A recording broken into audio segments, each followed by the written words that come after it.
안녕하세요. 송상개미TV입니다. 자, 1월 21일 시장 이렇게 마감되었습니다. 시장 변동폭이 꽤 세죠. 어제 코스닥시장 같은 경우에 거의 2%, 2.6% 가까이 올라갔다가 오늘은 1.65%까지 또 떨어지고 코스피시장도 변동폭이 큽니다. 미증시의 어떤 악영향 같은 게 계속 우리나라 증시 영향을 미치고 있는데 사실 이는 어쩔 수가 없죠. 미증시 영향을 당연히 받는 게 우리나라고 사실 어제 같은 경우는 전에 미증시의 급락 속에서도 우리나라 상이 잘 올라갔었는데 자, 오늘은 미증시의 하락 영향을 고스란히 받고 있습니다. 미증시 자체가 지금 전체적으로 보면 많이 흔들리고 있죠. 전체 추세가 하향으로 가는 중이고, 유럽 증시도 마찬가지고, 우리나라 증시도 그러한 영향을 피할 수 없습니다. 따라서 증시의 영향과 상관없이 내가 가진 종목들만 잘 올라가면 좋은데, 그렇게 되는 게 힘든 게 사실이고요. 전체적으로 증시의 영향을 많이 받기도 합니다. 자, HLB나 HLB 생명과학 같은 경우도 증시 영향을 받아서 전체적으로 추세가 좀 잠깐 또 밀리고 있죠. 넥서사이즈가 좀 크게 밀렸고, 나머지 나노코박스 관련한 이슈들이 별로 없죠. 지금 뭐 승인에 대한 얘기도 없고 그러다 보니까 이 3대 주주인 넥서사이즈의 주가가 조금 더 크게 이렇게 좀 변동폭이 있는 자, 이런 상황까지 와 있습니다. 오늘이 금요일이다 보니까 주봉인 중기 추세가 꽤 중요해서 그 점도 한번 살펴볼 거고요. 기사나 링크 걸어드릴 테니까 그 설명란에 밑에 설명란에 보면 링크를 하나 걸어드리도록 할게요. 이렇게 진양군 HLB 대표이사 회장 이렇게 해가지고 그동안 HLB가 걸어온 길, 그리고 진양군 HLB 회장에 대해서 또 경영 활동의 공과라든가 여러 가지 그동안 지트리비티 인수라든가 베리스모 테라퓨틱스, 뭐 이렇게 카트티 치료제 등 컴넬리즈법과의 병용요법 이렇게 다양한 기사가 있어요. 그래서 이거를 전체적으로 읽기에는 이제 좀 안 되고 따로 링크를 걸어드릴 테니까 한번 꼭 방문해서 보시기 바랍니다.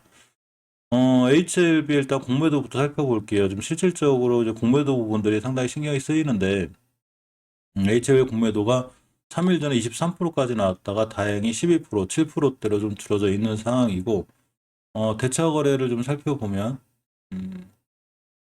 자, 이렇게 대차 거래가 신규 수량이 11만 주, 상한 수량 6만 7천 주. 그러니까 신규 수량과 상한 수량이 거의 비슷하죠. 자, 이렇게 됨으로 인해서 그 공매도로 뭐 꾸준히 나오겠죠. 나오겠지만 신규 수량이 크게 늘어나지 않아야 폭발적인 공매도 나오지 않기 때문에 이 점은 좀 다행이라고 볼 수 있는데 어차피 공매도들이 가장 괴롭히는 게 HLB고 이걸 이겨낼 만한 더 좋은 소식들이 HLB에 좀 필요해 보입니다. 항상 공매도가 23%대까지 나와서 깜짝 놀랐는데 그래도 오늘은 다행히 7%대까지 줄어져 있는 상황이고 장기적인 추세인 월봉 차트에서 60개월 선을 하회하고 있기 때문에 이번 달까지도 꽤 고전하지 않을까라는 생각입니다.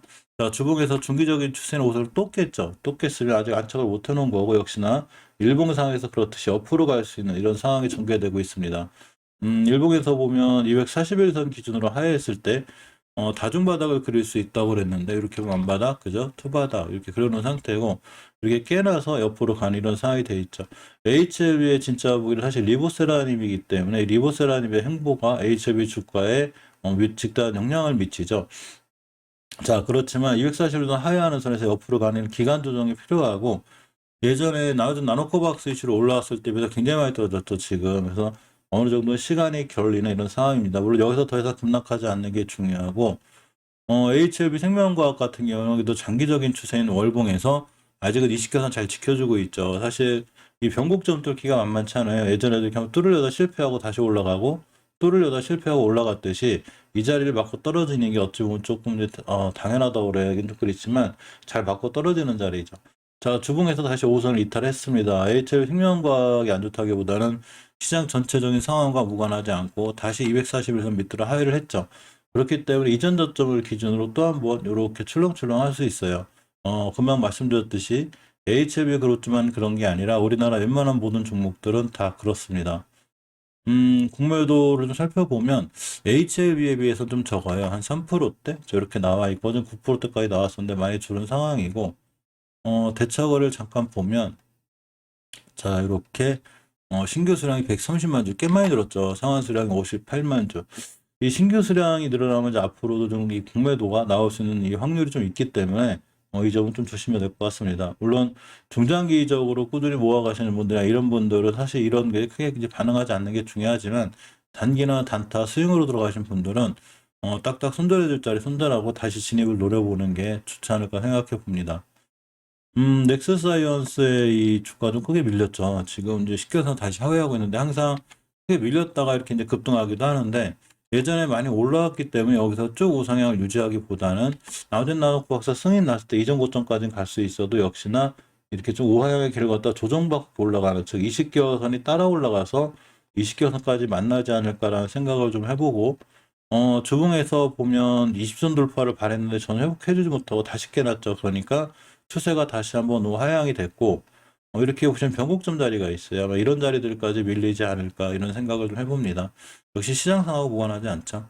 다행인 거는 241도 기준으로 잘 지켜주고 있기 때문에 월요일 날 다음 주 월요일이나 말쯤에 240원 찍고 다시 돌아 나가면 이 근처에서 매수가 가능할 것 같아요. 깨면 바로 손절 이렇게 대응하시는 게 좋아 보입니다. HLB 제약의 장기적인 추세는 깨져 있죠. 제가 아까 말씀드렸듯이 특히 월봉에서 20개월선을 깨놓은 상태라 순간 쭉 밀릴 수 있으니까 굉장히 조심해야 되고 그나마 다행히 주봉에서 유지해주나 했더니 역시 이번 주에 또 깼습니다.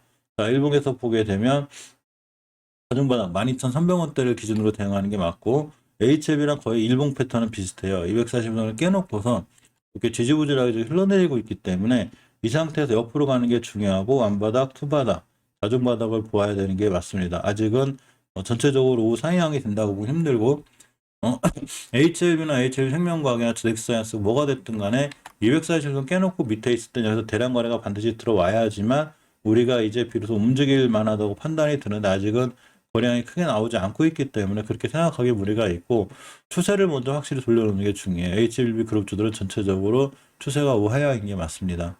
자, HLB 테라퓨틱스가 어제까지 좋았는데 오늘 좀 밀렸고 역시 13,000원대에서 14,500원대 왔다 갔다 하고 있죠. 자, 주봉에서도 20선 깨놓고 우선 밑에 있기 때문에 아직도 중기 추세는 하락 추세이고 자, 일봉에서는 오히려 근처 위에 있죠. 자, 요렇게 13,000원대에서 17,000원대 박스권이죠. 따라서 13,000원대만 심하게 훼손하지 않으면 자, 크게 올라갈 수 있기도 합니다. 하지만 13,000원대를 이탈했을 때는 그에 맞는 대응법이 필요해 보입니다. 자, 인수가 된 노터스를 잠깐 보면 이 장기적인 추세는 20개선 유지하고 있어요. 차트는 이제 일봉, 주봉보다 월봉이 중요하기 때문에 다행히 지켜졌고 주봉에서는 20선 밑에서 끝났죠. 이렇게 되면 다음 주 20선 맞고 또 떨어질 수 있는 위험성이 있어요. 돌려놓지 못하면 이 점은 감안하셔야 되고 일봉에서 보면 이렇게 241선 근처에서 지금 있는데 241선 빠르게 돌려놓지 못하면 역시나 241선 맞고 떨어지는 즉 5일선이 241선을 깨는 데드 크로스가 생겼기 때문에 조금 양봉이 떴다 하더라도 조심스럽게 대응하는 게 맞습니다. 요즘 제일 핫하게 반응하는 게 HLB 파워죠. 제일 좋게 반응하고 있고 몇 번 말씀드렸듯이 장기적인 추세는 20개선 전혀 훼손하지 않고 역시나 올라갈 자리에서 잘 올라가 주고 있습니다. 주봉에서 20주선까지 완벽히 회복해졌죠. 이 얘기는 다음 주부터 20주선만 깨지 않으면 역시나 이 근처에서 잘 돌아 나갈 수 있고 일봉에서는 어제 대량 거래가 좀 들어왔는데 제가 이렇게 항상 말씀드렸듯이 HLB 제약이 됐든 생명과학이 됐든 어떤 종목이 됐든 간에 241선 밑에서 굉장히 하회했을 때 이렇게 깨놓고 하회하고 쭉 있을 때 반드시 어떤 좀 티가 나는 대량 거래가 들어와야 이 주식이 우리가 앞으로 우상향할 거야 다시 추세를 틀어놓을 거야 이런 지표들이 나오고 있기 때문에 항상 이렇게 대응하는 게 맞고 1,500원, 1,600원, 1,500원 사이가 제가 매수 타임이라고 그랬죠. 굉장히 낮은 가격이었기 때문에 역시나 잘 올라가고 있습니다. 웬만한 박스권 정도는 다 뚫어준 것 같아요. 이렇게 자리. 따라서 다음에 밀렸을 때 5일선 근처, 10일선 근처, 여기까지 밀렸을 때 매수하는 게 맞고 지금은 쫓아가 사지 않는 게 중요합니다. 쫓아가 사게 되면 고점에 물리게 되니까 좀 더 밑으로 밀렸을 때 이럴 때 매수해 주는 게 HLB 파워는 좋을 것 같습니다. 전체적으로 투자자금의 동향을 잠깐 살펴보면 HLB 같은 경우에 오늘 자 이렇게 외국인이 이틀간 매수가 들어왔고 역시 개인과 기관이 매도를 했죠. HLB 생명과학 같은 경우 역시 외국인이 매수를 했고 기관이 매도하였습니다.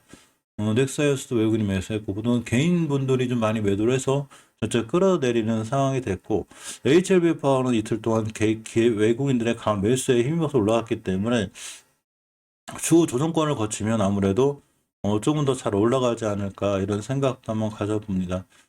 이번 한 주 굉장히 고생하셨고요. HLB가 좀 나눠코 박사 승리라든가 리보세라님의 좋은 이 효과로 인해서 주가가 크게 상승해 보길 바라면서 항상 마치겠습니다. 감사합니다.